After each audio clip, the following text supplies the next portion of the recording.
What is this that stands before me? It's Cranked and Ranked. Oh, that's tasty. Yes, before you now is Cranked and Ranked, the podcast where me and my friend Eddie Sparxx rank rock and metal and other music related shit. And if you're reading the title, this is the third part of our 3-part Black Sabbath discography ranking. So this is I guess if you came to this one, it's because you wanted to hear what our top picks were. And so you're at the right place. It's, God, yeah, you know what I mean? Anyway, so let's get past the formalities. As usual, I am Steven, a.k.a. Old Head. With me, as always, Mr. Eddie Sparxx. What's on? What's on? What's on? I'm going to use that now. I love it so much. I'm influencing a whole new batch of audience members with the Cornish slang terms. Yeah, I like it. It's like it sounds much better than What's Up. Because, you know, being a music related podcast, it's all about like what's on. Sounds like what are you playing? You know, yeah. What's on? It's like, you know, that's a really great greeting for guys like us, I think. Hell yeah. So yes, as I said, our top Black Sabbath albums, we're doing the top 6. And yeah, I mean, this is I was telling Eddie earlier before the podcast that I just right now made an edit and switched albums around in my list. And I have to be honest, like my number 6, I'm pretty solid on, but then from 5 down to 1, it was just, it was very tough.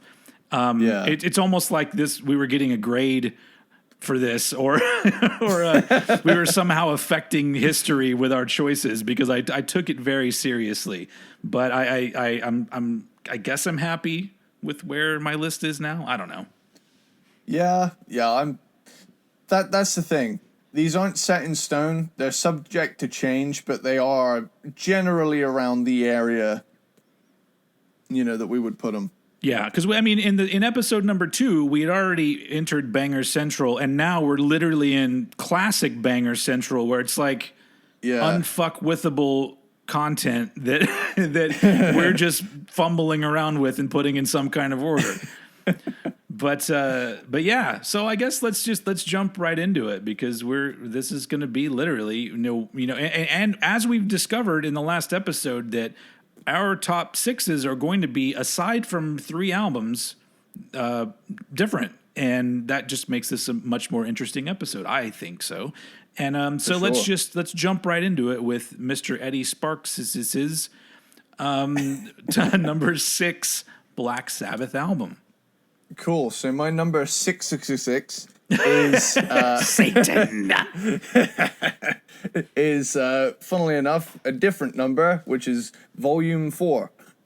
Oh, okay. I had this much lower in mind. If you listen to the last episode, I did a little mini rant, I guess, about this album. But let's hear your thoughts.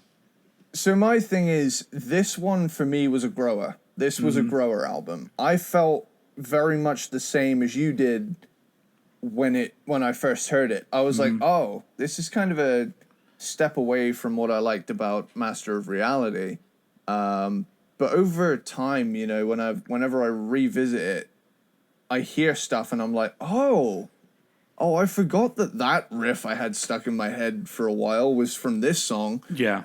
And in a way, it's kind of like a hidden gem album where I'll think to myself, oh, Volume 4, but then I'll put it on and think, Supernaut is on here. Yeah. I almost feel like you could probably trace every good riff that happened after Black Sabbath could be traced back to some Black Sabbath riff. I just feel like Tony Iommi laid it all out, you know, like in the first, like, you know, I'm going to say first 6 albums.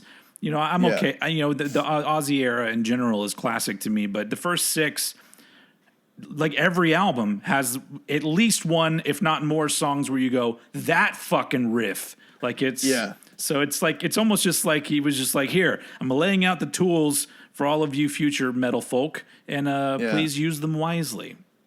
Yeah, it's kind of like, okay, you guys take it and do it slower. You guys take it and do it faster. And you guys growl over it or something. I don't know. I'll wait a few years and see what happens with that. And then you act like it's cosplay and put some fucking keyboards on it. Oh man, but yeah, I got a funny story about this album. Okay. So, Wheels of Confusion. I am convinced this song is cursed, and I'm going to tell you why. All right. The song is called Wheels of Confusion, and I had my first tire blowout to this song. Oh wow. Like driving, and my tire went, and I was like, I kind of like put an omen on myself when I put Wheels of Confusion on, because I was there for a moment like, why all of a sudden has the handling gone a little bit? Oh, my tire is fucking exploded. That's why. And thankfully I was quite close to like a lay-by. So it's weird how that shit happens. Like, I don't remember what was playing when my first blowout happened, but I remember when I got my first ticket when I think I was 18, and I had not stopped completely when turning right on a red light, which you're supposed to stop completely. And I was literally on my street. Like, the cop didn't have to pull me over. I had already pulled over in front of my house, and then he just pulled up behind me and gave me a ticket. But I remember I was playing, there's a punk band that was around back in the 90s called Sinkhole. And they have, and the song that was playing is called Big Time, and the chorus is just them going, "I fucked up big time," and that's what was playing when I got pulled over, and I was just like, "Wow, that's really appropriate." I got another one as well. While we're on the subject of that, I was taking my girlfriend for a little bit of a nice getaway. Went to an Airbnb, but she'd worked herself up into a little bit of a panic over whether or not she'd left the stove on. And thankfully, that's no joke, man. Yeah, thankfully we got about 2 miles down the road, and she said, "Hey, look, before we go any further, I'm really sorry. Can we turn back around?" And I was like, "I'm sure you turned it off. I'm pretty sure I watched her turn it off as well." Yeah. And the thing is, what comes on the moment we had the entire phone on shuffle? What song comes on? Alice Cooper's House of Fire. House of Fire! And I thought, I was going to say Fire by Jimi Hendrix. Yeah, well, that's the thing. We found the next roundabout and turned right the fuck around, because I thought, nah, shit, I ain't messing with that now. Alice Cooper's trying to tell you something. Yeah. But oh yeah, Volume 4. Yeah. Yeah, we had a divergence like so early on in the episode. That doesn't bode well for the listeners who want us to stay on topic. I feel like we've got a tangent quota at this point. We're like cops where we have to meet a certain quota for the month. I'm okay with that. Yeah. So yeah, what do we got next? We got Tomorrow's Dream. This album's production is a bit lighter than its predecessor, but it fits a few of the songs on here to its credit. But I do miss the fuzziness of Master of Reality. Changes is, a nice piano ballad. It's one of those that I should be sick of, but I'm not. Yeah, it sounds beautiful every time I hear it. Yeah, Effects is literally effects. Yeah. Supernaut is an absolute tune. I also remember playing guitar in a band for this song in college, which was fun. I think there's footage of that somewhere. I'll dig it out. Oh, nice. Snowblind is a cool, slow, heavy, dirgy one. Cornucopia released in 1972 and still one of the heaviest opening riffs ever put to tape. I went back and listened to that again because you talked about it, and I was like,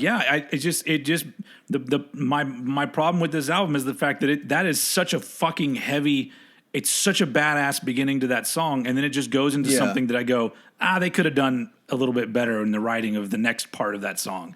But it is what it is. It's, it's still amazing shit, Yeah, when it comes back around to it, I'm like, oh, Yeah. hell yeah. Absolutely. But yeah, you get Laguna Sunrise, which is a nice mystical instrumental.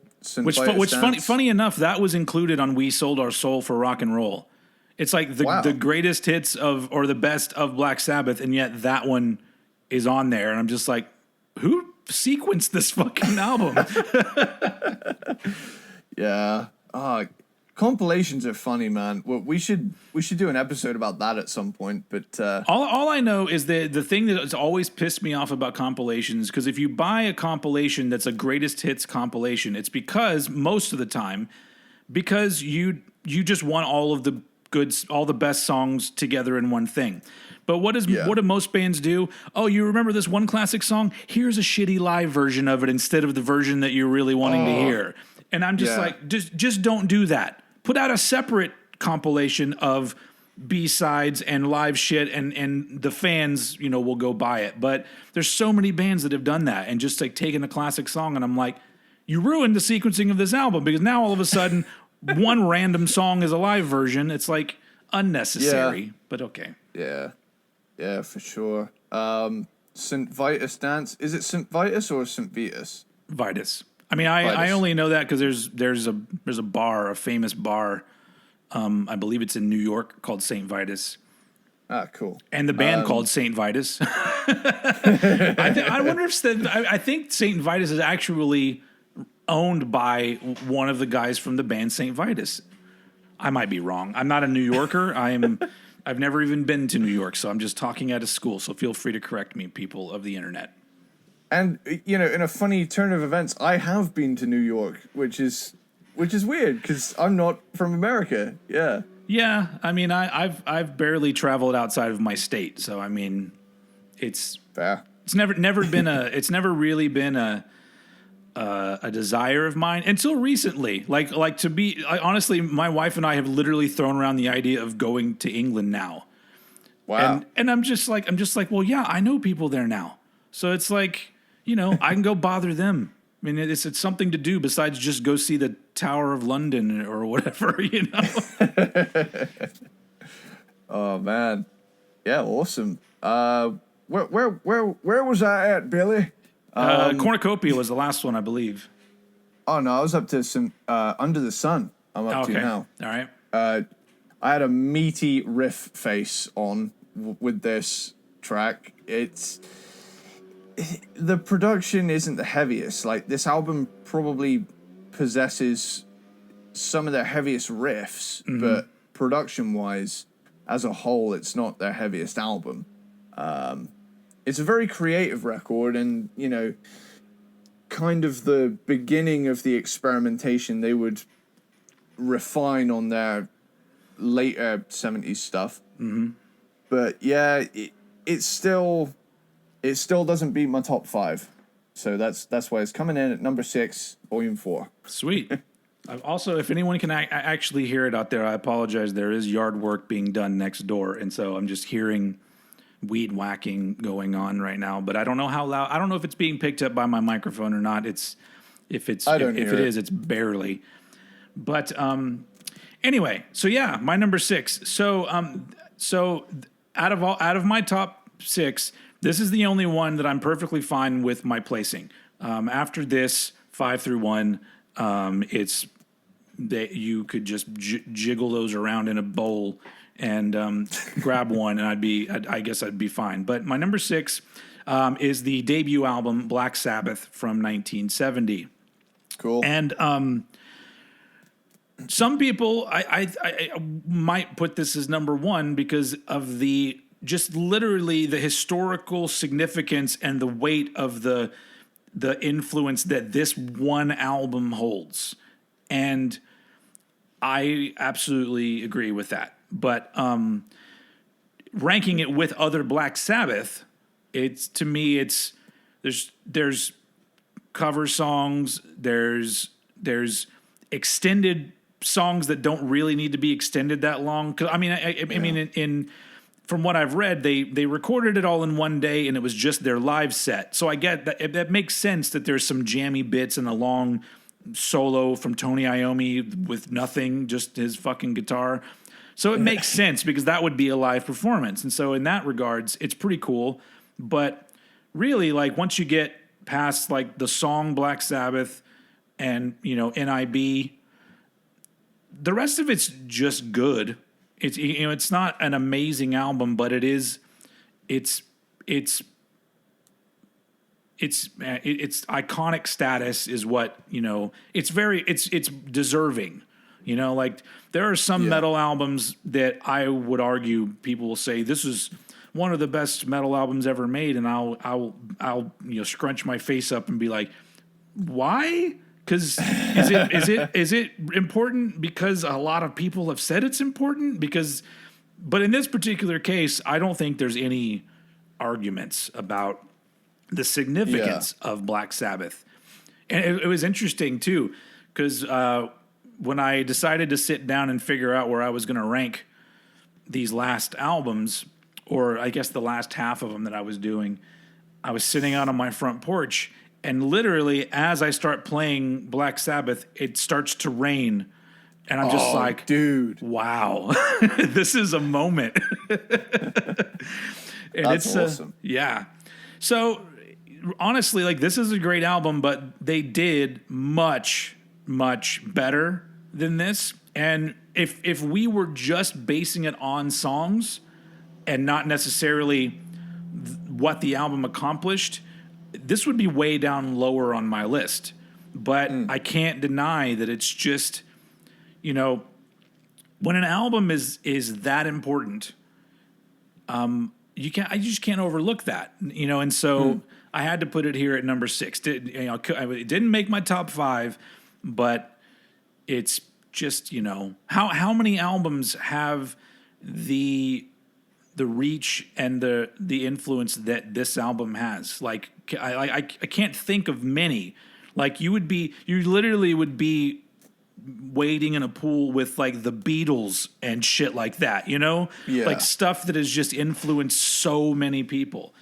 But in my opinion, if you're going to talk about one album influencing people directly, there is one that I think is more significant, and that one comes later in my ranking. But number 6 is Black Sabbath. Cool. So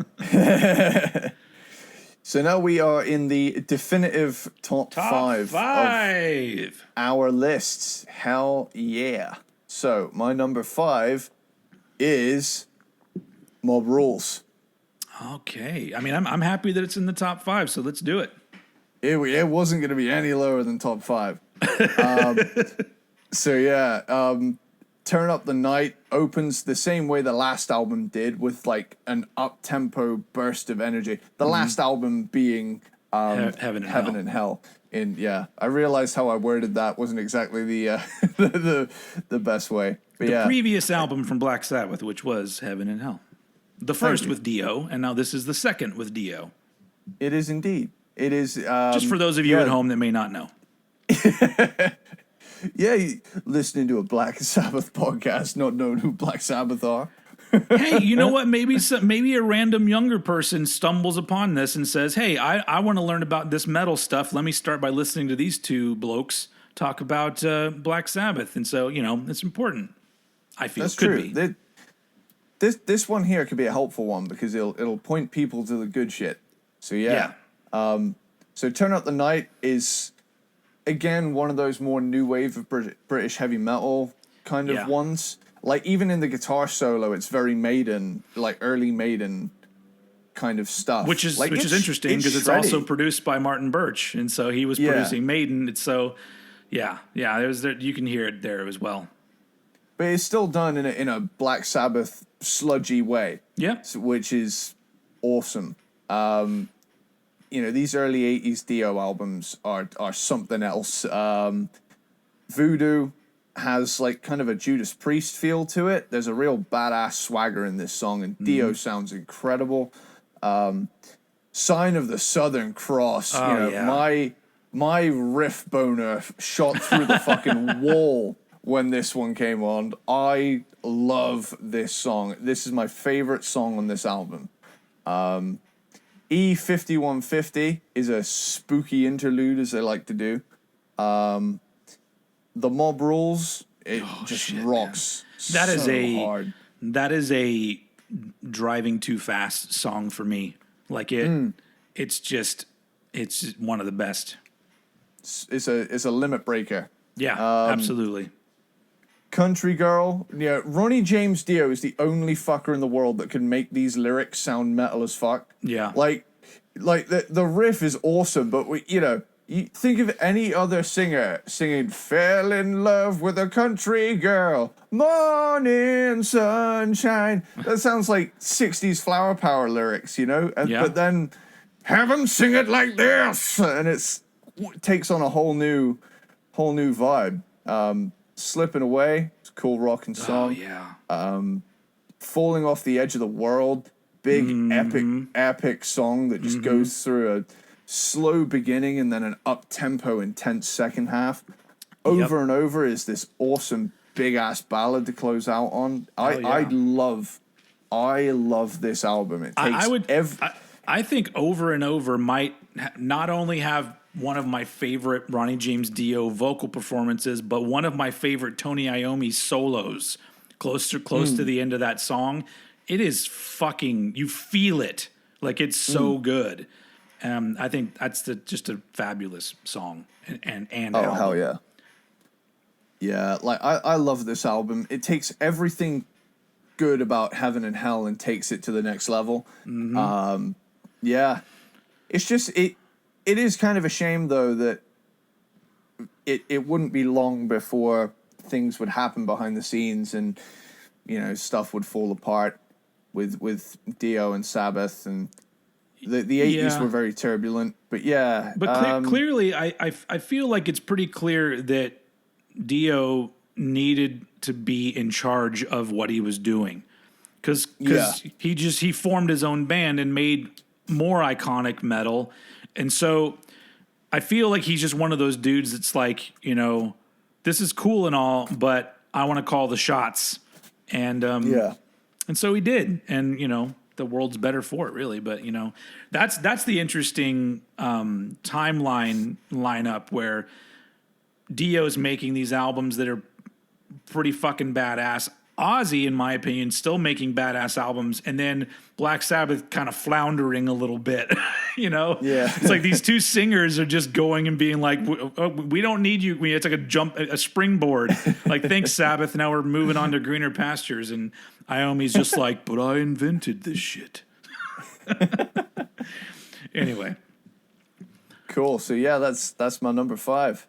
Sweet. That's not my number 5. So this is one that I just switched to number 5, and like I said, this is 5 albums that it just might be a 5 number 1 albums in a row for me. This was so tough for me to number these, because I always say that I try to find that middle ground between my personal preferences and the album, looking at it outwardly, like where it fits with their other stuff and the quality of it, the recording, the songwriting, performances, all of these things. I try to take them all under consideration, and sometimes it gets really difficult. So my number 5 is Sabotage from 1975. And awesome. I love these 5 albums to me are literally I have no complaints about my top 5 at all. There's no one thing that I go, that could have been done better. No, there's literally nothing in these 5 albums that I think could have been done better. Aside from maybe giving them all the Mob Rules production. I don't know. That's really it. Because I love the production on that album. But Sabotage sounds great. It's like we said before, it's got those songs with those riffs that you go, this is where that riff comes from, like Symptom of the Universe.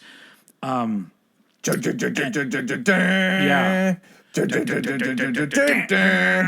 Thanks, Beavis.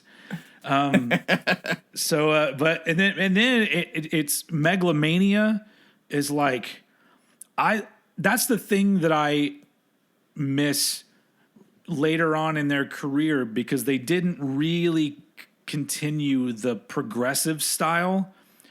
And putting those kind of songs next to just badass fucking riff filled rockers, it makes for such a really interesting album. And a song like Megalomania is just one of those things where I go, I wish they did more shit like this. But I mean, right after this, they abandon all of it and do, I guess Technical Ecstasy has a little bit of progression on it, but it seems more clunky. Like it's not really as well executed. And Sabotage is just, it comes in at number 5 for me because I believe that they kind of mastered this Sabbath era on Sabbath Bloody Sabbath. And then Sabotage was not entirely different from Sabbath Bloody Sabbath, although it's got some different elements that I like. I really like how the song Radio Am I Going Insane, you know, where that fits in on the album and how that it's such a different sounding song from anything that I think that they had really done prior or really done since. And just all of those things together, because it's just, you know, I love bands and albums that find a way to give me all these different moods in one album without feeling like all of a sudden they're a different band or, you know, or they're completely switching gears. And unfortunately, I think there's really only 2 Sabbath albums that are like that, where, you know, they really sort of, I guess, whatever influences were influencing or whatever drugs were influencing them, whatever it might be, they were just letting it all happen. And they it just so happened that they were working together in a way, even if they weren't getting along, musically, everything was coming up roses, I guess you would say. And so I just think this is a really killer album, but the other 4 just carry so much fucking weight with me that like I finally just went, all right, this has to go at number 5, but it's still one of my favorites, and that is Sabotage for me. Awesome.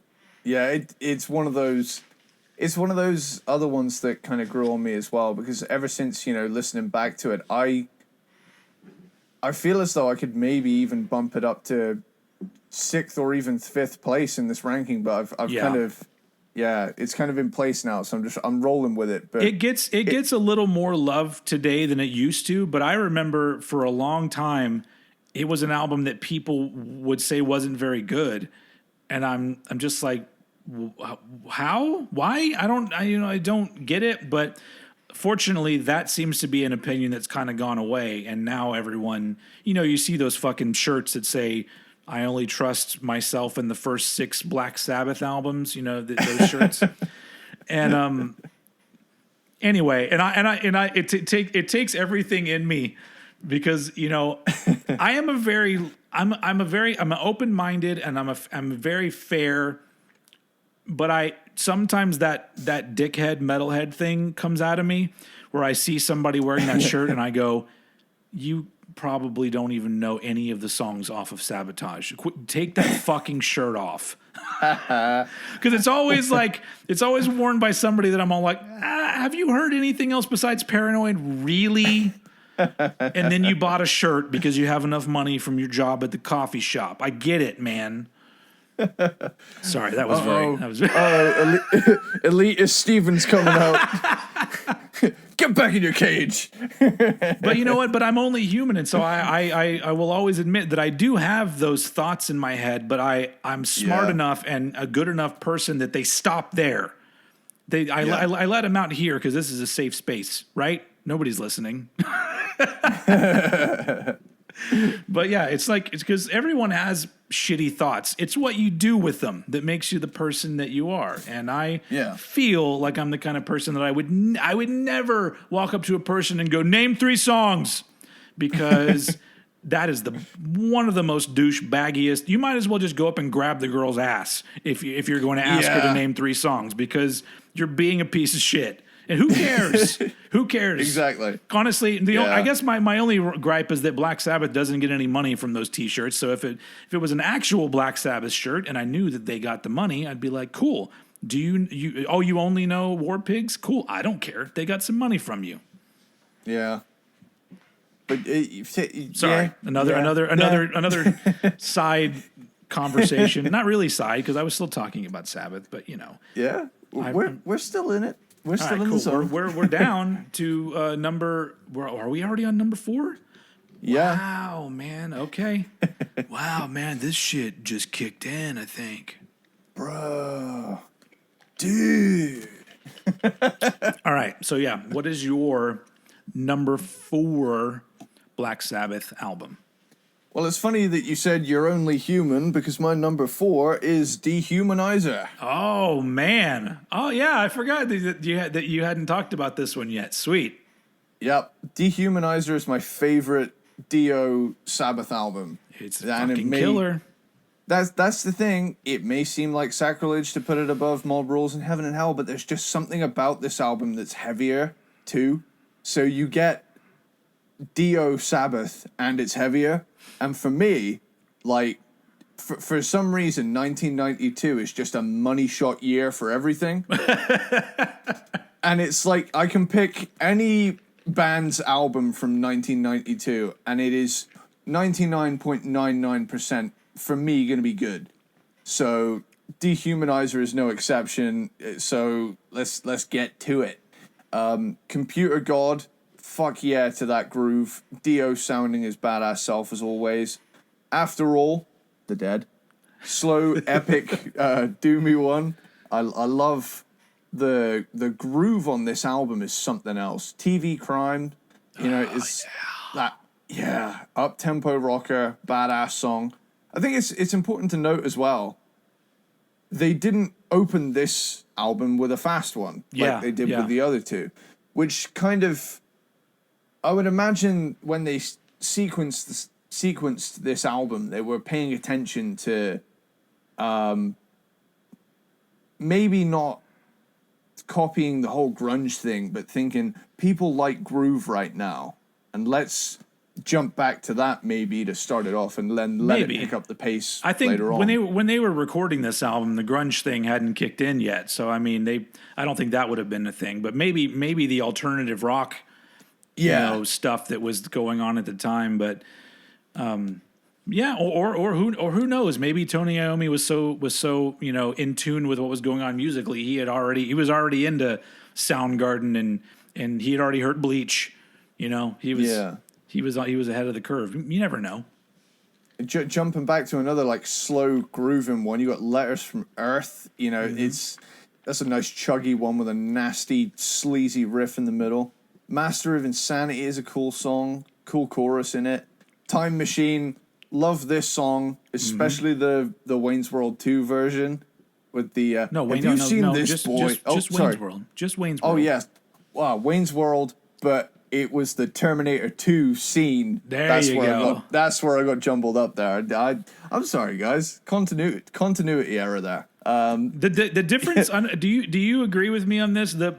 It's kind of depressing how the soundtrack to Wayne's World has so much good shit on it, and then the soundtrack to Wayne's World 2 is just like they just turned on a classic rock radio station and let it play on the soundtrack. It's like I feel as though.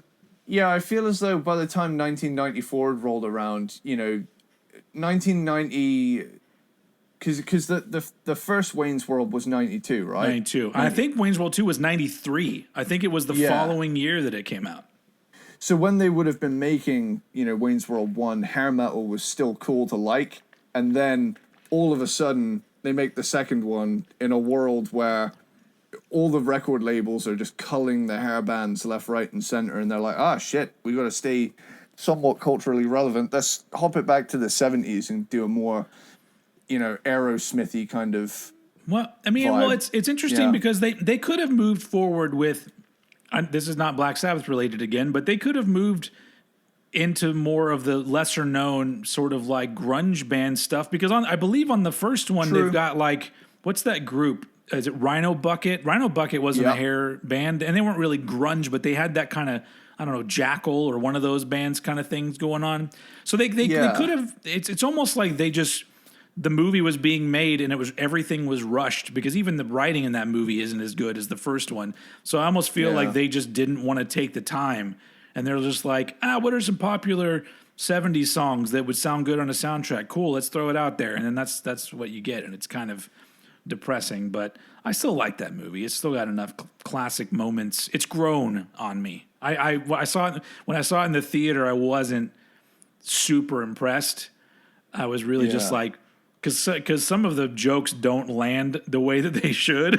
But once you get used to that awkwardness in some of it, then you go, all right, it actually does have a little bit of charm to it.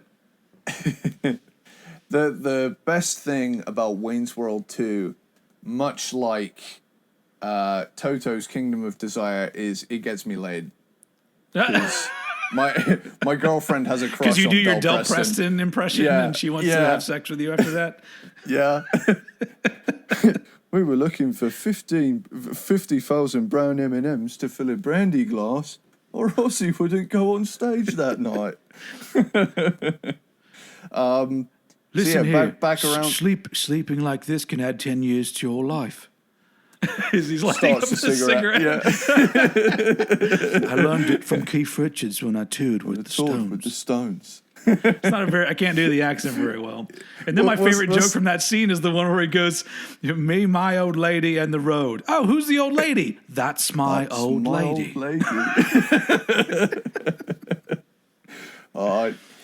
One of my favorite lines is, to the left and right of the stage are the machine gun nests. Now, these are M60 Brownings, so they heat up, so fire in 3-second bursts. When did you turn into a nut bar? That's one of those jokes that doesn't land. It's like, that's the way they ended the scene. It's like they didn't have a line. They're like, Dana, just say something at the end of the scene. Okay. And then that's the way the scene came out. Anyway, that was let's pull the car back into the lane of Sabbath. I apologize, but we had to make a pit stop over at Wayne's World, as we do quite often. Wayne's World, party time, excellent. I thought you were going to join me on the rees. Oh, I'm sorry. I was enjoying you so much doing it that I just, I was watching. We got to do the rees, man. Okay. All right. Do it one more time. All right. Party on, Wayne. Party on. Okay. So yeah, back to Dehumanizer. So where was I? Oh yeah. Sins of the Father. Right. Here's my note for Sins of the Father. Someone's been listening to Bad Motorfinger, because the intro to Sins of the Father has serious Soundgarden vibes.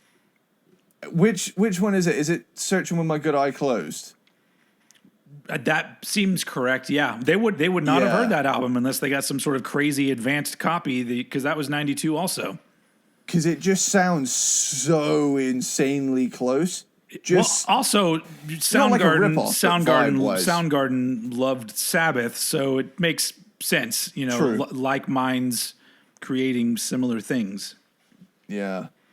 I starts off kind of 70s-ish, but becomes another awesome Dio Sabbath track on here. Buried Alive. This is ridiculously heavy. Such a crushing song. Great closer. Depending on how you define heavy, this is likely the heaviest of all their records, in my opinion. I mean, it's a fucking heavy album, yeah. Yeah. So yeah, Dehumanizer, number 4. So somebody in the comments wanted to know our thoughts on The Devil You Know by Heaven and Hell, and where we would put it if we did put it in the ranking. Honestly, it wouldn't be very high for me. I haven't heard it in its entirety. I've just heard snippets. Okay. What I've heard is cool, but it's given it a proper go. It's a fine album. It's just it's good to hear that combination of musicians playing together. But I honestly I haven't listened to it in several years, and it was just because when it came out there was a hype behind it because it was the Mob Rules lineup, but it didn't deliver in the Mob Rules way or even the Dehumanizer way, and so at that point, you know, from what I read, the reason why they decided to call it Heaven and Hell and not Black Sabbath was because they didn't want to have to go out and play other Black Sabbath songs.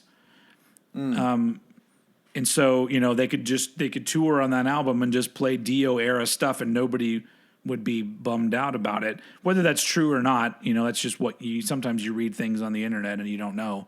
But I feel like the fact that they chose that name and just the album itself, I'm just like, yeah, it's not as exciting as I would like it to be, but it's good. But it wouldn't be in this episode for damn sure. So I'm just mentioning it because we're talking about Dio. Cool. But then we're moving on to my number 4, which is another monumental achievement in metal. And but it to some people this may be sacrilegious just having it at number 4. My number 4 is Paranoid from 1970, the second of 2 albums made in 1970 by Black Sabbath. And honestly, like it came out 7 months after the Black Sabbath album came out, and the growth of the band between that album and this album is fucking huge. Yeah. And because literally like I said, we're in unfuckwithable territory now. So they went from making an album where I go, all right, there's things about it that could have been better. And then they made an album where there's no way to improve this, in my opinion. It's just classic after classic. And,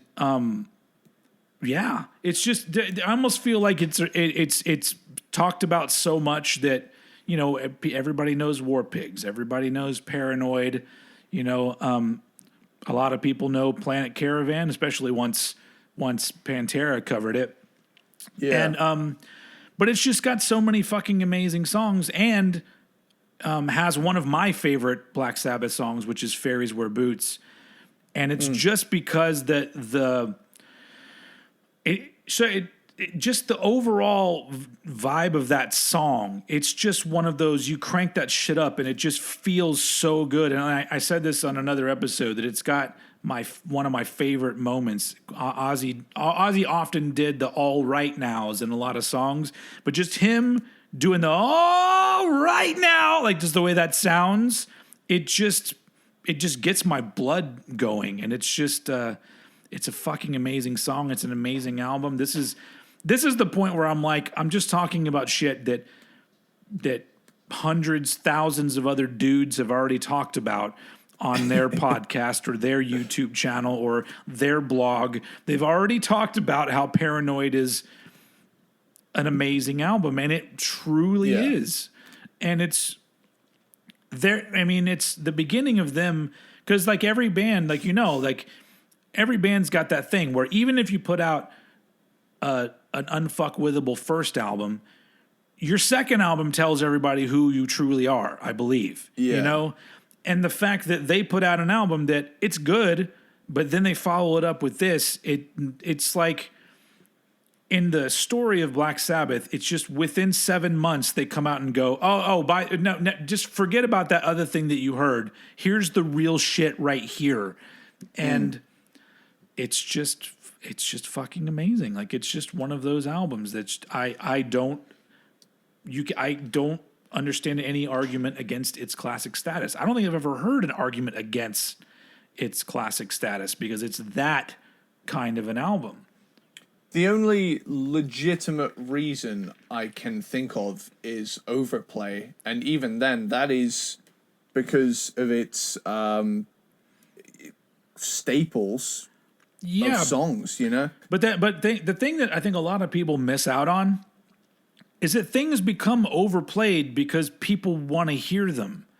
That's the thing, is that, you know, you always hear these arguments about bands that were on major record labels or had some sort of backing where they were being pushed out with a whole shitload of money in front of people, and maybe they paid for radio play or they paid for MTV airplay or whatever it is. At the end of the day, all that does is get the song in front of people. But if it's not good enough, it's not going to survive. And so that's why you look at albums like people say, like, Metallica. Here we go. Metallica brought into the episode. Boom, as usual. Get your bingo cards. Yeah. Enter Sandman. That song, you could say it's overplayed, and I'd be like, hell yeah, it is. But it's overplayed because people still love hearing it. If it became the sort of thing where people were switching things off, or the music video on YouTube was no longer getting any hits, it would just, it would peter out like a lot of things did. But some things survive because people still want to hear it. And that, to me, that is the mark of actual classic music, because it doesn't die. Like it's crazy, some of this stuff that doesn't die. Taking us away once again, I don't know if you've noticed this, but there is I don't know what it is, but there is I don't know if it's new. There is a really large presence now that I've dipped my toe into the world of TikTok. There is a large presence of young people who love Nirvana. Yeah. And that is amazing to me, because I'm like, it's like their music literally just stays afloat on top of I guess maybe it's because Kurt Cobain died young, and his music does have a very youthful aggression and passion to it. I think, it's one of those cases where something is so relatable for so many people, it just remains culturally relevant. And that's for decades. And that really got me thinking, because I'm all like, man, is this just a thing that being a young teenager never really changes, even if technology and popular music changes? Like, is it like, that's a phenomenon that is fascinating to me, because where we're living right now, we're experiencing that. But in the fucking 1800s or whatever, I know fuck all about classical music, so I don't know when it was happening. But there were teenagers who I'm pretty sure were listening to Beethoven or Mozart or whatever, but you don't see teenagers going like, oh, fuck Beethoven's Fifth, man. It just says everything that I'm feeling. So it's just so interesting that you were born late, but I got to live in this world where this music was made, and I guess some of it was obviously made before I was born, because you're talking about the Beatles as well. It's literally lasted and continues to be relevant, because, like I said, they can continue to repackage and re-release different versions of Beatles albums, but if there wasn't a demand, then they would stop doing it. So it's just the fact that I just love the fact that this music is living on in this way. And I see these young kids, and they're just like, Kurt Cobain, it was a genius. And I'm like, I mean, I don't think he was a genius, but I think that he tapped into something, and that is an amazing quality. And so, bringing it back around to Black Sabbath, you hear, I'm tired of hearing War Pigs, but I listen to that song and I go, this song's a motherfucker. And there's a reason why it still gets played on classic, like classic rock radio here in the States. Because, like, even if you're tired of hearing it, if you're at a fucking backyard barbecue having a few beers and War Pigs comes on, everyone's just like, oh, fuck yeah. even though if you're just sitting at home, you might go, I've heard this song a lot, I'm going to skip it. And so, like, Paranoid has like so many of those tracks that have just lived on in this way that's like so amazing. But to me, it's not the best album that they did. It's not even in the top 3 for me, because I really do think that they, as an album, they did 3 better than this one. But you can't pass by Paranoid without talking about that, just the shit that lives on.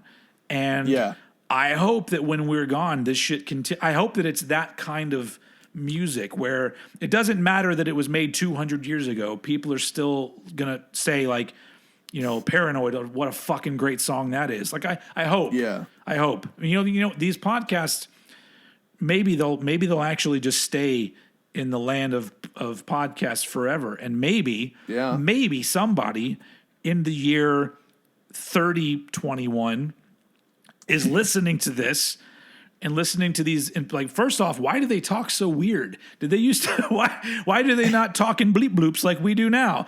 But anyway, or not, I don't know. But, or the fucking earth has been destroyed because of global warming. I don't know. But if somebody's there in the future listening to this, it's like, it makes me, I wish that they could contact me in the afterlife and be like, just let me know, did this shit live on? Is it still relevant? Any of it? Because I'm going to believe that it will be, especially albums like Paranoid. That now that I've been very long-winded with my number 4. Well, that's fine because it's also my number 3, so that's a perfect segue. Nice, I love it.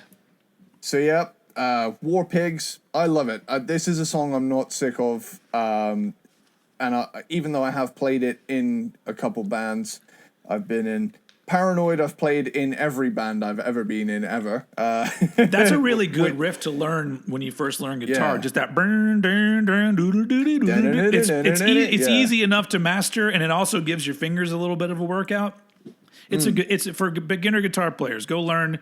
Actually, just go learn every song on Paranoid because it'll get you on your way. Yeah, for sure. Planet Caravan. I'm realizing. I realized at the time I was writing this that so many Black Sabbath songs have a cover that I also love. Of course, I'm talking about the Pantera one. Well, so far we've got covers for all of them that you can hear out there. Yeah, for sure. But the thing is, I love this version because it's so muted and quiet. Yes, and absolutely vibey. And then Pantera's is a bit more psychedelic. Iron Man. I didn't even mention Iron Man. Holy shit, dude! Yeah, this was one of the banned songs that you weren't allowed to play in the first year of college because it was like, no, that's a cop out. Everybody knows Iron Man. Yeah, learn something else. Mainly because the technicians down the hall were just sick of hearing the same riffs. Yeah, that's also one of those examples of Ozzy didn't do it all the time, but he did those songs where he just sang along with the riff. Yeah, he didn't do it a lot, but he did it obviously. He did it a lot more early on. NIB, he sings along with the riff. This song, he sings along with the riff, which. It's to me, it's kind of lazy, but at this point, these songs are just fucking classics. I'm like, yeah, that's how the vocals are supposed to go. Yeah. Plus, I can't envision any other vocal melody over the top of that riff. I'm sure Dio could have come up with something pretty badass. Yeah. Has he lost his mind? There's something like that. I don't know. It would have been powerful. That's for sure. And he'd definitely have thrown in a right in there somewhere. Electric Funeral, doom metal. Yeah, anyone? Yeah. I feel like in spirit, this is the first really doomy one that they did. Yeah, that song for sure. Yeah. Like that one's super. He also sings over the riff on that one too, doesn't he? Yeah. Hand of Doom comes right after. Yeah. So this is a cool song as well. Ozzy sounds real good on this one. Some serious grit in his delivery. Rat Salad is mostly a drum solo with some riffs, but we don't get a lot of drum solos on albums anymore. No. But that's the thing I love about these late 60s, early 70s hard rock albums is that you very often get one track where it's dedicated to let the drummer go fucking wacko mode for 2 minutes. Yeah. It's probably because these days if they did that, it would be so obvious that the drums were programmed. Yeah. Out here firing some shots, people. And then just to bring up the missus again because she's such a Sabbath fan. Fairies Wear Boots is her favorite song. That's a great song, man. Yeah, and I remember the first time I heard it because I'd been listening to Metallica long before I'd been listening to Black Sabbath, and then when I heard the like part, I was like, that's For Whom the Bell Tolls, dude. That's cool. Oh yeah, you could. Yeah, I guess I could see the connection there. Yeah, you're right. Also, I love the lyrics to that song because the lyrics to the song are essentially like, "Here's a thing that happened to me," and then the doctor's like, "You're on drugs, motherfucker." Oh, dude, that's the song in a nutshell. Yeah, like for many, and including myself, sometimes like this album does have the overplay syndrome. Sure. So I'm much more likely to pick up other Sabbath albums at this point, but I'd be lying if I said that in my early Metalhead days I didn't play this constantly. Because when you first come to it, it doesn't have that overplay quality until you hear every band you like cover every song from it, and then you start to think, okay, maybe there's more to this band than this one album. Maybe there's 18 more I should check out. But yeah, that's my number 3, Paranoid. Sweet, man. So man, we are already down to my number 3. Okay, so now my number 3 is my favorite Black Sabbath album. Wow. And, okay. Now, and I had to be fair because I can't just put it at number 1 because it's my favorite, because I've made a promise to myself that that's not how I'm doing my rankings. But if somebody comes to me and says, please play a Black Sabbath album, pick any one you want, this is the album that I am always going to choose. My number 3 is Sabbath, Bloody Sabbath from 1973. This album is, like I said before when I talked about Sabotage, like I like this era of Sabbath where they got proggy and experimental and really branched out what they were trying to do, and clearly they were hanging out with progressive musicians and all of this shit. And there's one of them on the album, but just this is such. Even though like I feel like Volume 4 was kind of like a stepping stone from Master of Reality to Sabbath, Bloody Sabbath,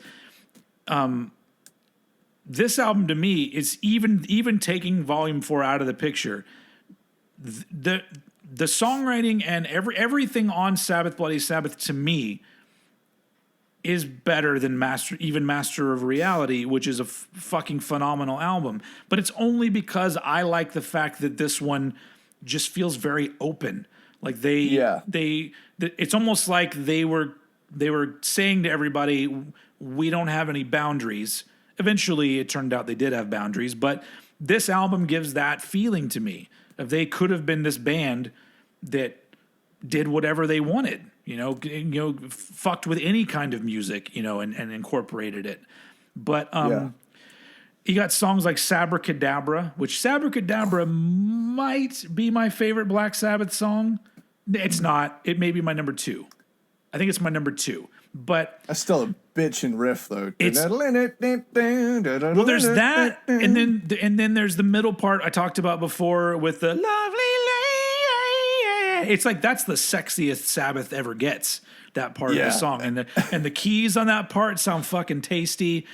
And Ozzy's voice might be the best on this album that it ever sounded. He sounds great here. He sounds great on a lot of his solo stuff too. I'll give him that, but he sounds amazing here. And then you've got the real sort of adventurous sides, like "Who Are You," which is like, I love how weird that song is, and it's honestly one of my favorites on the album because like sometimes that's a thing that I think a lot of bands have forgotten about. Put an odd song on your album that doesn't necessarily like the mood of the song is the point, I guess, and I just love every moment of this album, and it just gives me all these different flavors, all done amazingly well, all still sounding like Sabbath. I didn't even mention the song Sabbath, Bloody Sabbath, which is an absolute classic. covered by Anthrax and who knows how many fucking other bands. But to me, this one, even though it doesn't, have the same weight historically speaking that like Paranoid and Black Sabbath have, but this one is it just feels like they were a band at this point that nobody could stop them. Like they just seemed like everything that they did, it was just like, we're whatever we decide to do, we're going to nail it. And that's why I love Sabbath Bloody Sabbath. It's just as an album, it's just the most pleasing Black Sabbath album for me. I don't really know what else to add. It's a fucking classic. It could be. No, I think it's probably my second favorite Black Sabbath album cover. I like it. It's weird. It's very weird, but it's dark. It's one of those.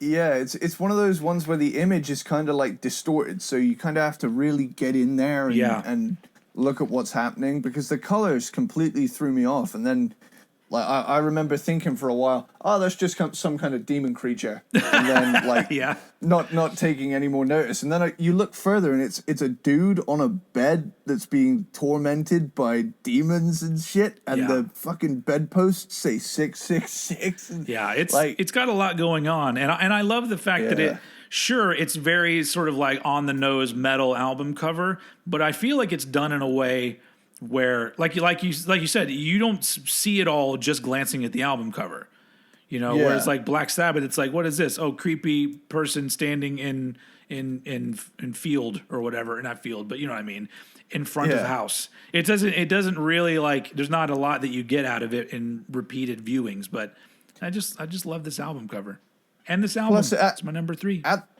At the time, like, artwork like this wasn't commonplace too, so it makes it like that much scarier. Because I'm looking at it now and I'm thinking that's actually really fucking sinister. Could this be like the beginning of like metal artwork being more of a big deal? Because like before this, because like all really 3 of the previous albums, there's not much going on in the album covers, and then you think of other bands at the time, like I guess Judas Priest had a little bit of that. I said Judas Priest again, didn't I? But that didn't even happen until like 76 with Sad Wings of Destiny? I guess you're right. Yeah. Yeah, and this is 73. So so maybe this was it, where like people were like, "Oh, well, you could do that with your album covers?" Even the back cover I'm looking at, that's like got sleeping lions and stuff on the. Dude, this is badass. I can't believe I forgot about this. Yeah, I feel like it fits the album perfectly with all the things happening, and it's just, I don't know, it's an amazing album, and it's my number 3. But it's in my heart, it's number 1. Cool. So my number 2 is, now that I want to preface this saying this is the biggest jump I think between any of our albums on our lists. I think I have a feeling. Okay, I think I know what's left for you. Okay. Yeah, you had this in the bottom episode. I got it in the top episode. Oh, okay. I've gone for Headless Cross, number 2. All right. Yeah. So I'm not mad at this at all. It's our top 6, and we managed to get Ozzy, Dio, and Tony Martin in the episode. So I think we're pretty awesome when it comes to that. Hell yeah. So, without further ado, Gates of Hell is a badass, spooky atmosphere intro. Mm-hmm. Always bodes well on an 80s metal album. And then you get Headless Cross, title track. Such an awesome, powerful song. Tony Martin's vocals are awesome. It has like this, and I want to say this in like a non-corny way, but it has like a heavy metal Disney villain vibe, and I fucking adore it. Like, you know how like Disney movies will have like a unnecessarily badass villain song, like Be Prepared from Lion King or Hellfire from fucking Hunchback of Notre Dame. I don't know either one of those songs, but okay. Damn, like those scenes in those movies, I think to myself, this would work so well as a metal song. I I just, even the video for it is quite goofy, but I can't help but feel goosebumps when I hear the song with it, because I'm like, this is some seriously cool stuff. Yeah. Devil and Daughter has a really cool classic rock shuffle beat underneath, some serious metal riffage. Not to mention like the generous amount of synth on it as well. When Death Calls is huge. This album is super powerful in all aspects. Mm-hmm. The guitars, rhythm section, keyboards, Tony Martin's soaring vocals are a match made in heaven on this album. Also, this song is notable for the Brian May guitar solo. Good old Brian May. Good old Brian May, with one of the most killer fucking curly hairdos out there. Killing the Spirit World. Now that's what I call an 80s chord sequence. You said that and I saw one of those. Now that's what I call music. That's what I was going for. Yeah. Album covers. Yeah. Call of the Wild, same goes for that one. Black Moon is groovy and epic. Nightwing has chorused fretless bass in the intro, which is always a win. And yeah, Black Sabbath really hit it out of the park with this one, and it's a fucking travesty that it didn't sell due to factors out of their control. Hell yeah! When I was a kid, I think I said it. I bought it out of a discount bin, a cutout bin. Yeah. In like 1991, maybe. I bought it was just in the bin, and I went, oh cool, this is only $3. I'll get this. Yeah. Like, record labels really shit the bed around this time. And, yeah. It's a shame because this album is really, really good. Hell, it's in my top two. Yeah. Of Black Sabbath albums, solely based on just how much I fucking love them doing this sound with songs that justify it. Yeah. And that's why Headless Cross is my number 2. Sweet, man. I can't argue with any of that. I think that's a great album. And honestly, like, going back after doing my ranking, because I obviously put Cross Purposes above it, but I'm just like, they're both really strong albums. Even Tear, like, they're all such good albums that just get overlooked, and it's a shame. So if we do any good with these episodes, hopefully we get more people to go out and listen to the Tony Martin era albums. But honestly, a few of them aren't even on Apple Music. I don't know if they're on Spotify. They're not on streaming services, no. That doesn't make any sense.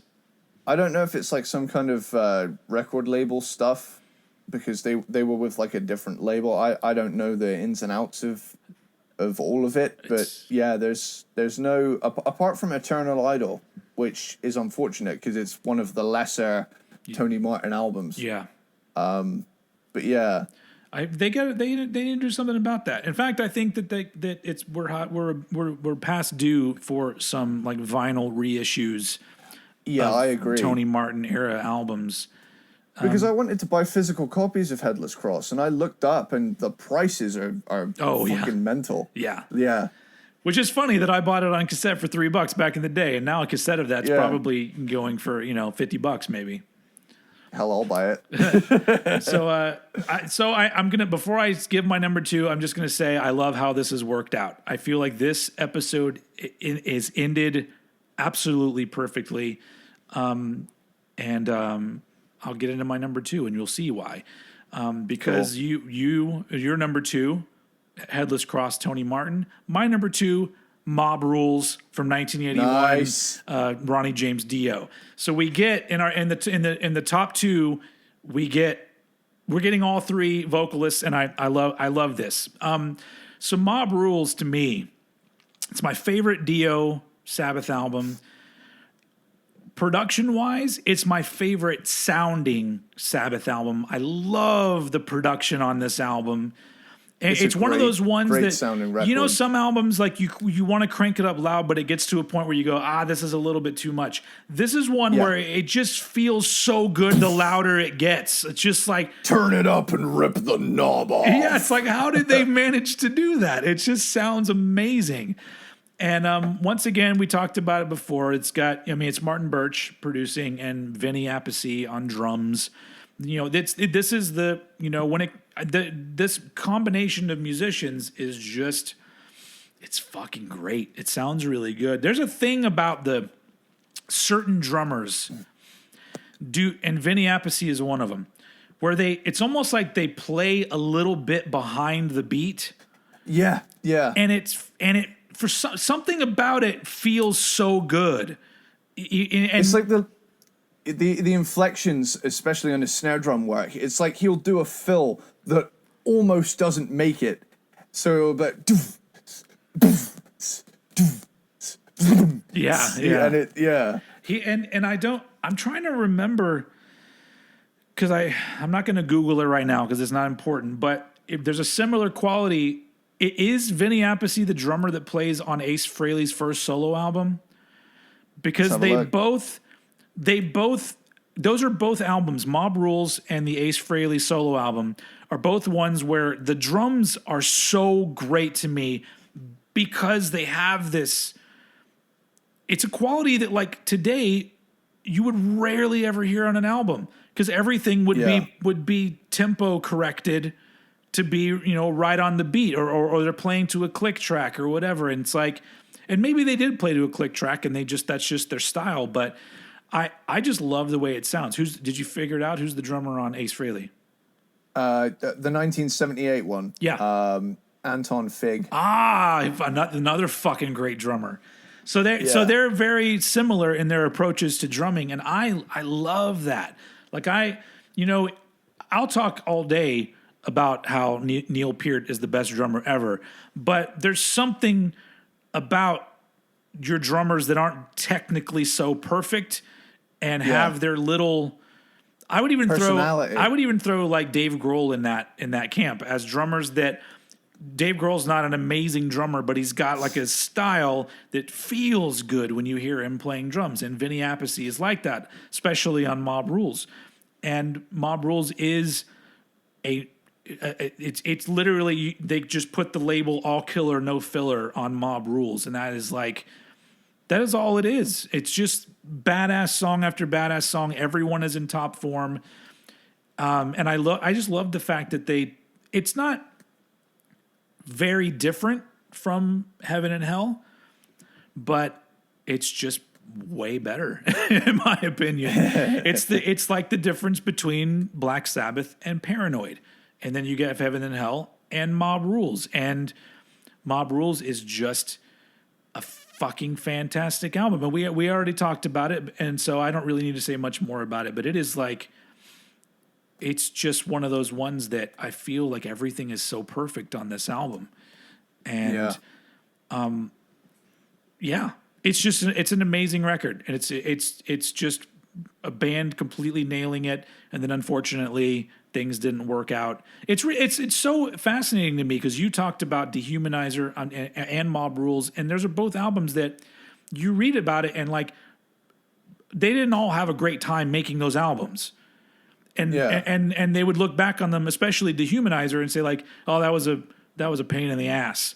But if this is what comes out of it being a pain in the ass, I'm like, it's like our pleasure came from their pain, It's the fruits of labor, so to speak. Yeah, and so Mob Rules is amazing, and it's my number 2 just because in looking at all their stuff, I went, it's the fact that they had this other era with this other vocalist who, I love Tony Martin, but Dio is just a guy that, like I said, his presence graces whatever he happens to be on.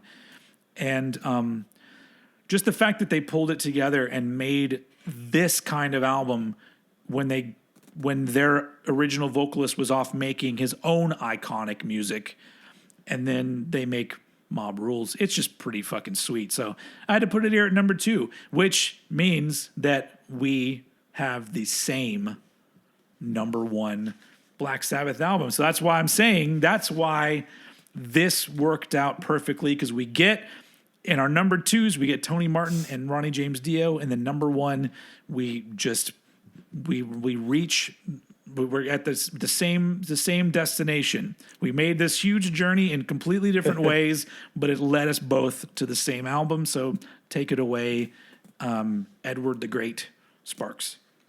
Oh, well, thank you. So, Master of Reality embodies exactly what I come to Black Sabbath for.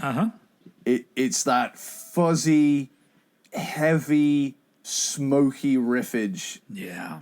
And it just persists throughout. So smoky that there's even coughing on one of the songs. Yeah, right out of the gate. Yeah, with Sweet Leaf, which is one of, I would say, probably top 10 favorite riffs of all time. Yeah. Like covered Sweet by Leaf is, Ugly Kid Joe. Which is what I was about to say. Oh, sorry. That Ugly Kid Joe introduced me to Sweet Leaf. Oh, okay, cool. So I heard Sweet Leaf, their cover of it, on As Ugly as They Want to Be, and that made me go out and buy Master of Reality because I love both versions. Yeah. Even though the Ugly Kid Joe cover is only the first half of the song, and then they do Funky Fresh Country Club. Yeah. But God damn, this fucking song kills right out of the gate. Well, yeah, where the song starts and where it ends is what makes it amazing to me. Yeah. Oh, and then right after you get After Forever, when that verse kicks in, I can't help but think, fuck. Yeah, with Yeah.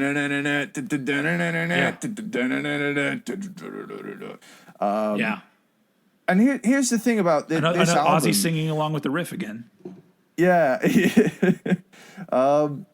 Here's the thing as well. It's not a long album, but every single part of it is perfect. Yeah. Embryos, this short little acoustic guitar interlude that it's like 20 seconds. But I love that it's there. Yeah. Because it leads right into Children of the Grave, which is an awesome, absolute anthem of early heavy metal. Orchid is another one of these acoustic guitar interlude tracks, but it's longer and it's much more of an instrumental than it is just an interlude. It's almost like they give you like a little breather. Yeah, and I like that. The songs are too good. Yeah, it's just like we're literally blowing your mind. Now just regroup for a minute, and then we'll do it again. I love the way it's sequenced as well, because you kind of get a heavy one, you get a little quiet bit, you get a heavy one, you get a quiet bit, you get a heavy one, because it like next up you got Lord of This World, such a groovy song. Yeah. Like it's fucking mental how much groove this album has. And then you get Solitude, which, you know, in a similar vein to Planet Caravan, it's a super chilled out song. Yeah. Love it. I love the like woodwind stuff in there as well. And then to close out. Oh, all right. Do it.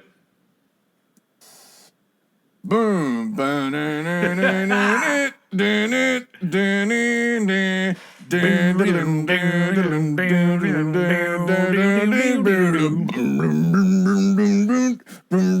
Oh, I had to bring the bass in there too. That's all right. Oh, what a fucking killer song. He's talking about Into the Void, ladies and gentlemen. Yeah, in case they didn't know. That's my favorite Black Sabbath song, and that's one. Okay. So this is similar to you with Ugly Kid Joe.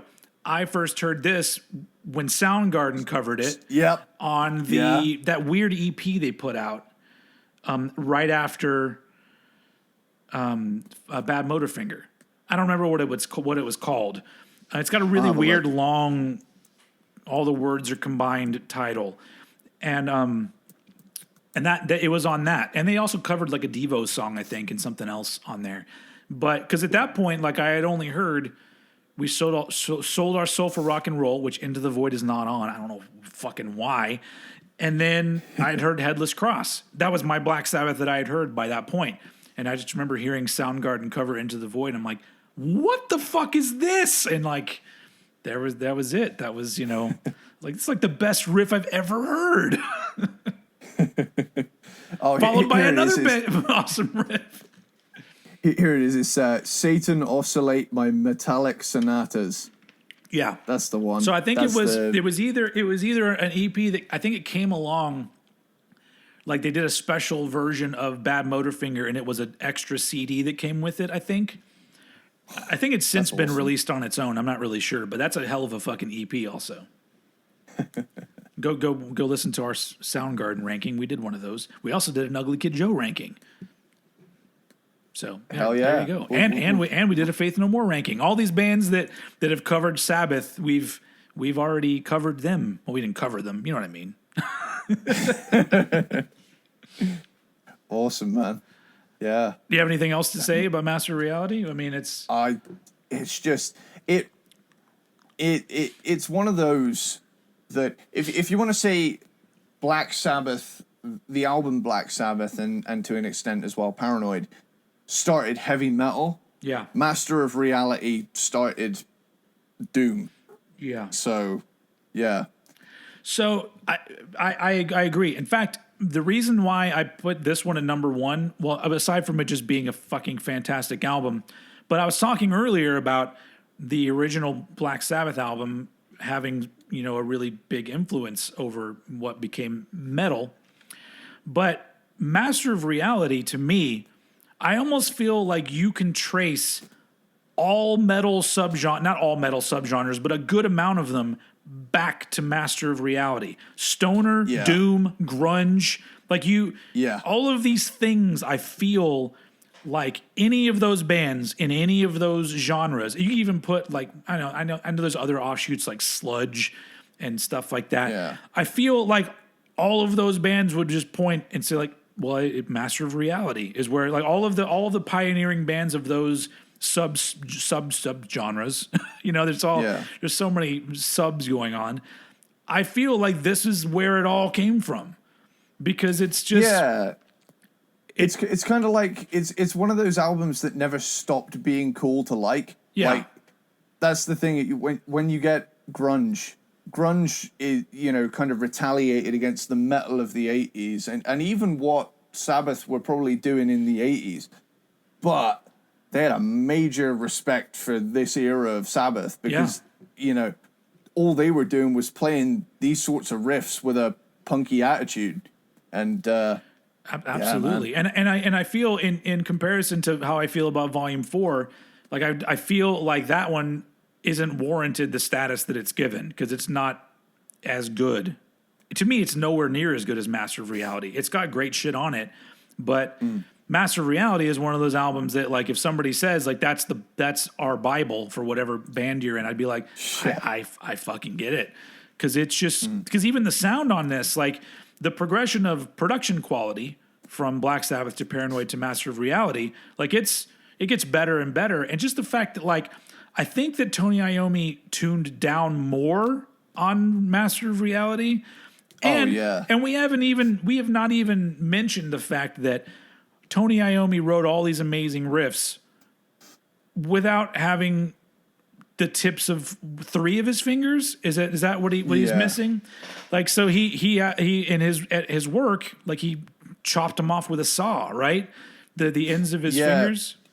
Yeah, it was like a big industrial press or something. And so he had to fashion his own fingertips. But even then, like imagine playing guitar and you couldn't feel it. I mean, you could feel maybe the pressure, but then he, like I'm not going to say that Tony Iommi is the best guitarist ever because he's not. He's a great guitarist, but there's a to me, like all my favorite guitarists are not virtuosos, but they are geniuses in their own field. They got a set of tools, and they use their personality more. Yeah. So because like some of my favorites, like riff wise, you got James Hetfield. James Hetfield's not a guy that's going to give you a wheedly solo, but he just has riffs coming out of his ass all the time. And then like somebody like Alex Lifeson from Rush, another one of my favorites. He's not a perfect guitar player at all, but he does this thing, his own spin on it that just sounds so amazing to me. And then Tony Iommi is one of the guitar players where he's not a virtuoso when it comes, if you're comparing him to like Yngwie Malmsteen or I don't know, Steve Vai or any of those people that's like, just perfect at everything they do. But he wrote these fucking riffs in these first 6 albums or so and overcame an injury that would make most people quit playing guitar. I probably would have quit playing guitar. And I've just been like, maybe I wanted to still do music. Okay, maybe I'll just be a vocalist. Well, whatever. But he was just like, fuck that. I'm just going to make my own fingertips. And then I'm going to change the face of rock music as we know it. Yeah. Well, I think as well, I watched like an interview with Tony Iommi, and he was talking about how he felt extremely disheartened about it. Yeah. Like he was considering just hanging it up and, changing the next 50 years drastically. But apparently his boss or a manager who he was friends with found out about his injury and came over to his house knowing that he was a guitarist, and he brought a Django Reinhardt album, which, for those who don't know, Django Reinhardt was a jazz guitarist who only had 3 fingers, but he figured out how to use them to his advantage and play in his own way. And hell, that steel worker manager is instrumental in heavy metal existing. He should be getting some kind of royalty checks. Yeah, for sure. So it leads us to Master of Reality, where what Eddie made a good point that like if somebody said, where should I start? Like what would you say is the best representation of what makes Sabbath amazing? The Master of Reality is that album. Like it's just like, I mean, sure. Like I wouldn't call it my favorite because I like what they did with Sabbath Bloody Sabbath. But that's just a personal preference. I really do think that when it comes to Black Sabbath, if you say the name Black Sabbath, it should just be a picture of Master of Reality. Like here's everything you need. Take this and then just dive in however you want with all of the rest of their shit. So I felt really good putting this one at number 1 because I'm just like, it's so influential. It's when it comes to their stuff, I believe it's the tightest offering of stuff. And honestly, like I say this a lot, but man, shorter albums should be a thing. Like I'm tired. Sure. I'm tired of really long albums. That new Maiden album is way too fucking long. I haven't listened to it yet. I'll keep my thoughts to myself because I'm going to be talking about it on the next episode of Old Bollocks with me and Howard H. Smith. But cool. But I can't say it's too long. I sent him a friend request, by the way, but I know on his Facebook it says he doesn't respond to anyone he doesn't know. It's me. It's Eddie. I'm Will. Howard, are you listening to this episode? Approve Eddie's, but it's through your real name, right? Yeah. Oh, okay. But I've put in my bio Eddie, by the way. Okay. I'm kind of doxing myself here, but I don't mind. That's all right. That's all right. Eddie's name is not Eddie. My name is not Old. So we all have our disguises that we wear. All right, so shit, man, we did it. That's like 3 episodes of Black Sabbath ranking, and we did it, man. We did it. Yeah. And nevermore the whipping boy. It never gets old. It never gets old.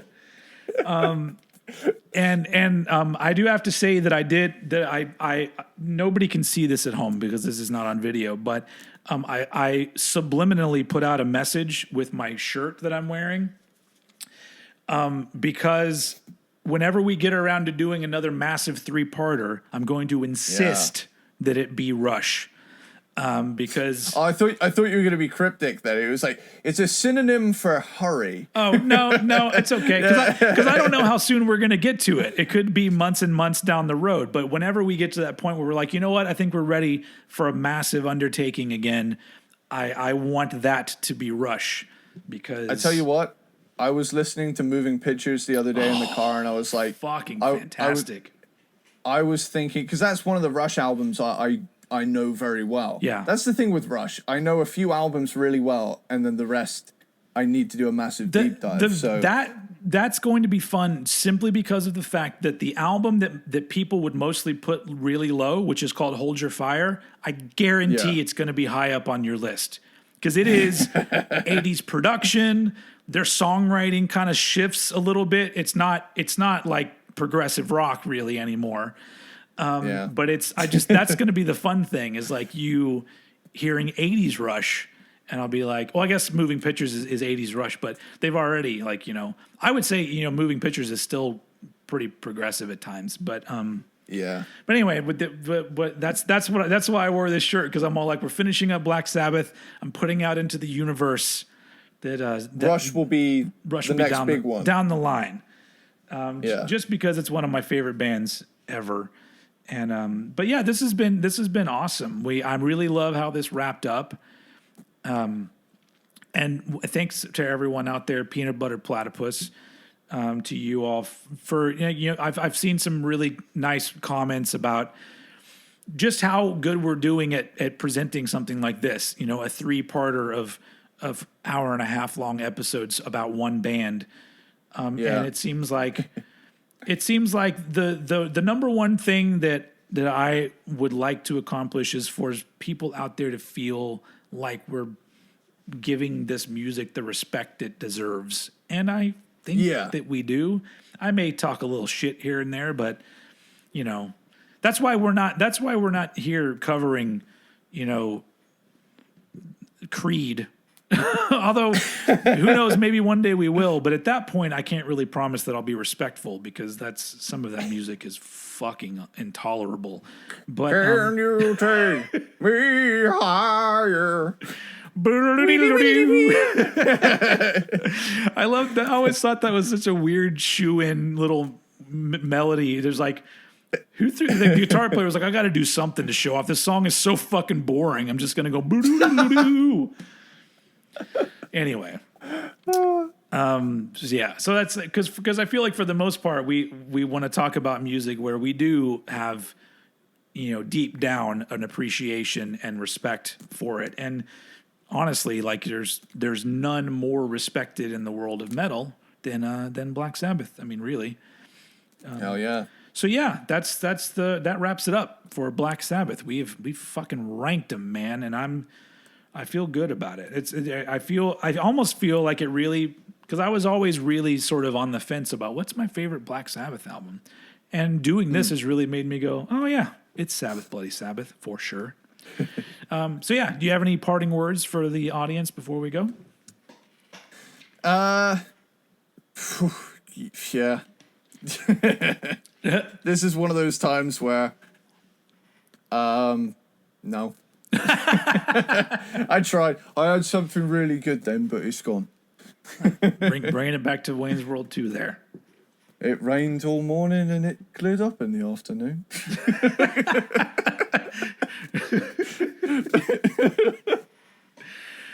All right. Well, on that note, we're going to get the fuck out of here. Thank you all for listening. We're going to be coming back next time with a shorter discography, and one that's going to be kind of our first foray into a specific subgenre.